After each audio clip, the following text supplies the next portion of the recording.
Many years ago now, my hobby was keeping tropical fish. I grew up in Bridgeport, and after my brothers and sisters left home, we had a big house.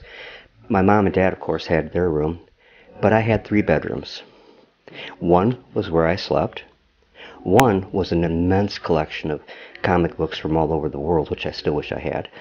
And the third was filled with aquariums, tropical fish, and some saltwater ones.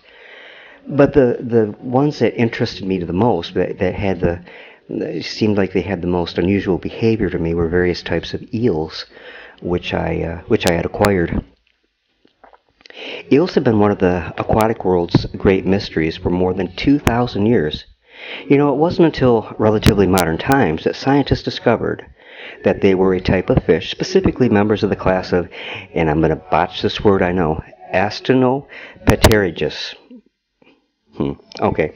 Anyways, it means ray-finned fishes, making them relatives of herring, anchovies, salmon, and goldfish also. But like all fish, eels are cold-blooded. They obtain oxygen via their gills, and they have fins. Beyond that, they are completely unique. Eels make up their own fish order. And this is another word I'm gonna totally botch.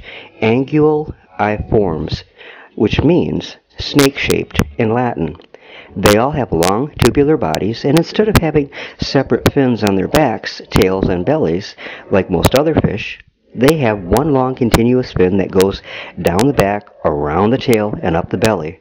And another unique characteristic, they're naked, so to speak. Almost all species of eels have no scales whatsoever, and those that do have them they have them embedded in their skin. What do they have instead of protective scales? Slime.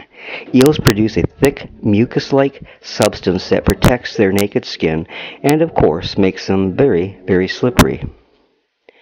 There are more than 600 different eel species and tremendous variety of shapes, colors, and sizes.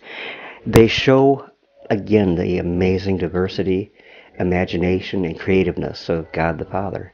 His creation, every bit of his creation, shouts out the awe and glory of who he is. But anyways, most by far are marine. They live exclusively in saltwater oceans and seas. But there are some standouts. There are about 200 species of moray eels living in tropical reefs in the world's oceans.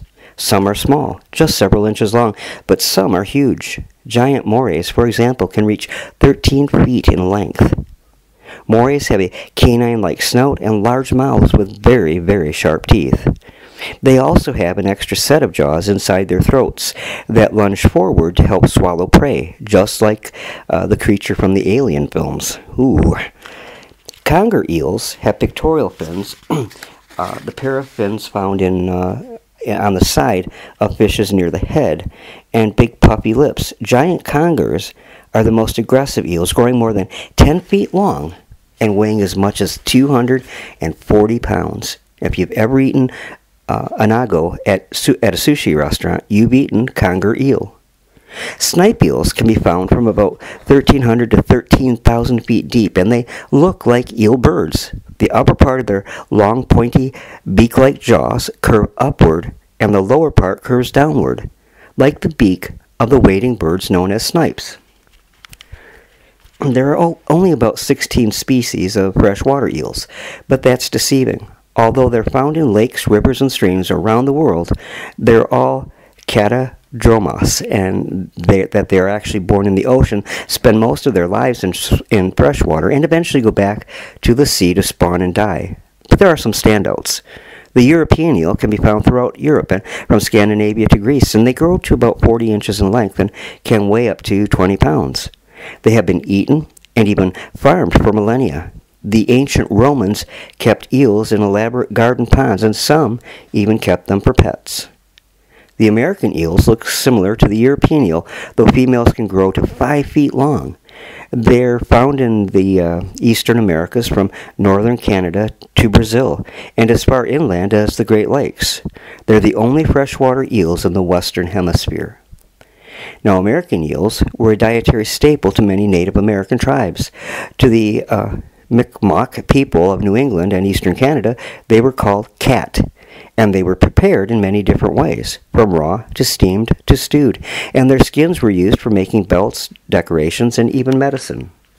Japanese eels are found in the fresh waters of, you guessed it, Japan, but also Korea and the Philippines, and in the sushi world, they're unaga. The life cycle of freshwater eels is one of the wonders of God's creation, and one of its ongoing mysteries. The first person known to study them, 4th century BC Greek scholar Aristotle, after being unable to find pregnant females carrying eggs or witness eels mating, he concluded that eels do not procreate, that they simply sprout from putrefying mud. And that was, of course, incorrect, but it took more than 2,000 years to prove the man wrong. In 1896, several small transparent willow leaf-shaped fish were discovered in the Mediterranean Sea. They were deemed a new fish species and named has a name that means small head. Then 2 Italian biologists captured and raised some in aquariums and watched in amazement as the little fish slowly turned into eels. This was the first big clue that eels, even freshwater varieties, were born in the ocean. But where? In 1905, Danish oceanographer Johannes Schmidt started searching the Atlantic for the smallest eel-like fish that he could find. The smaller they were, naturally, the closer he'd be to their place of birth. And 15 years later, he finally narrowed it down to the Sargasso Sea, a 2,000-mile-long warm section of the Atlantic Ocean running roughly from Bermuda to the Azore Islands off Portugal. The Sargasso Sea is where all European and American eels and many marine species as well go to spawn. According to scientists, it's one of the world's most remarkable animal migrations.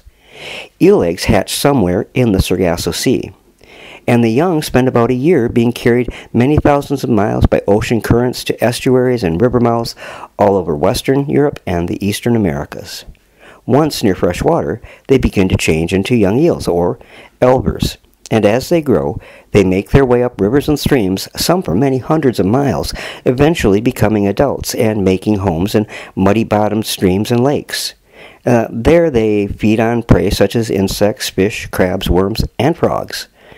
After 10 to as many as 40 years, they make their way back downstream to the Atlantic and swim back to the Sargasso Sea.